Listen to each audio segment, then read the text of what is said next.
हे सौभाग्यशाली आत्मा, सौभाग्य पुण्य की कुंजी सौभाग्य के प्रति जागरूक होने में निहित है।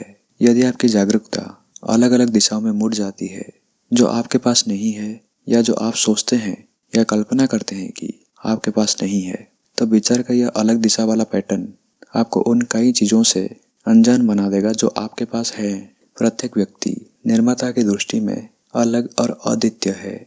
उस विशेष प्राणी जैसा कोई नहीं है, कोई दूसरा नहीं है। इसलिए प्रत्येक व्यक्ति निर्माता के लिए कीमती और विशेष रूप से मूल्यवान है। इसलिए ईश्वर की दृष्टि में प्रत्येक व्यक्ति खास है। इसे हमेशा याद रखना चाहिए। ईश्वर की रचना में किसी भी स्थान पर और किसी भी समय आप जो भूमिका निभाते हैं, उसमें कोई भी आपकी जगह नहीं ले सकता। आप उस विशेष व्यवस्था के लिए उस विशेष समय स्थान संदर्भ में सबसे आवश्यक और अपरिहार्य है। और इसीलिए आनंदित हो और ईश्वर के प्रति आभारी हो कि उन्होंने आपको निभाने के लिए एक भूमिका दी है। आप अपनी भूमिका को पूरी तरह से और सार्थक तरीके से निभाते हैं या नहीं, यह अप्रासंगिक है, क्योंकि ईश्वर प्रत्येक व्यक्ति से अपेक्षा करता है कि वो किसी भी समय वो करे जो वो करने में सक्षम है। भगवान चींटी से ये उम्मीद नहीं करते कि वो जंगल में हाथी की तरह लकड़ी ढोए।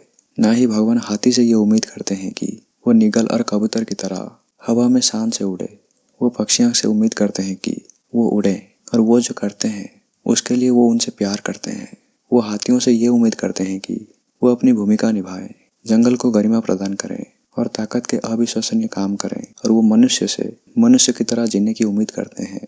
और प्रत्येक व्यक्ति अपने स्थान पर अपने क्षेत्र में एक कार्य पूरा कर सकता है और निर्माता के दिल को खुश कर सकता है और पृथ्वी पर उसकी योजना में कुछ योगदान दे सकता है। और यह सत्य है। और सत्य के बारे में जागरूक होना चिंता मुक्त होना है।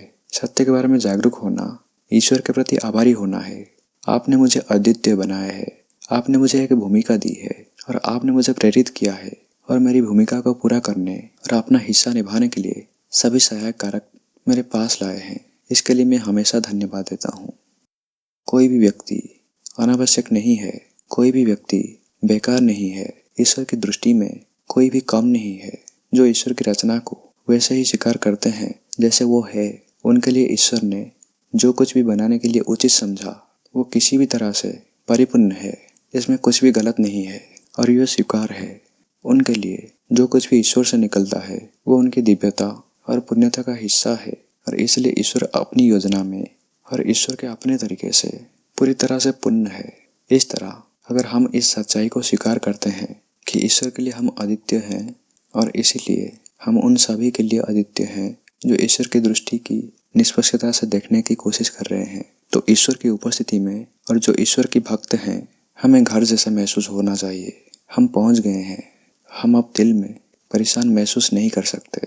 आत्मा की शांति में आनंदित होना चाहिए। मैं पहुंच गया हूँ, मैं घर पर हूँ, मैं ईश्वर की उपस्थिति में हूँ और मुझे पूरी तरह से स्वीकार किया गया है। चीजें वैसे ही हैं जैसे उन्हें होना चाहिए। भगवान स्वर्ग में है और धरती पर सब ठीक है।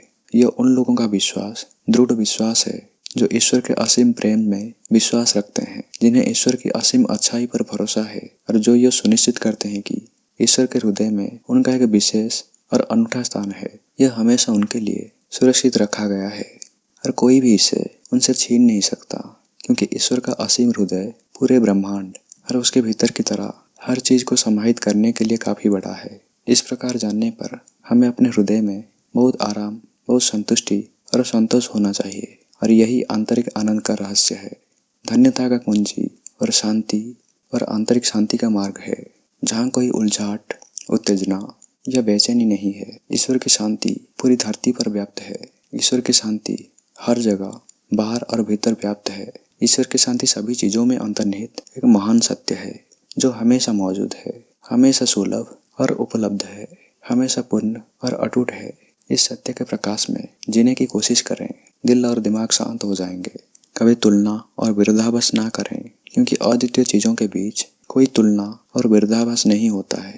अंडे से निकला हर छोटा बच्चा अपने माता पिता के लिए अद्वितीय होता है। इसलिए प्रत्येक प्राणी अपने आप में अद्वितीय है, क्योंकि ईश्वर सभी का माता पिता है। इसलिए ऋषि मुनि और ज्ञानी पुरुष सभी को समान दृष्टि से देखते हैं। इसलिए इस बात पर प्रसन्न हो कि आप ईश्वर के असीम प्रेम में उनके लिए विशेष हैं। इस बात पर प्रसन्न हो कि ईश्वर की इस रचना में आपका अपना विशेष स्थान और भूमिका है, और इस बात पर प्रसन्न हो कि उनका प्रेम आपको तुरंत उपलब्ध है, क्योंकि वे कोई दूरस्थ वास्तविकता नहीं है, बल्कि वे अंतर्निहित वास्तविकता है जो पृथ्वी पर किसी भी चीज से ज्यादा आपके निकट है। और आप इस बात पर प्रसन्न हो कि आपके भीतर ईश्वर की शांति है जो आपकी अपनी आत्मा है। आप ईश्वर की शांति है और आपको यह कर्तव्य निभाना है, यानी इस शांति को सभी तक फैलाना है जो आप हैं। इस शांति को फैलाने के लिए जिएं।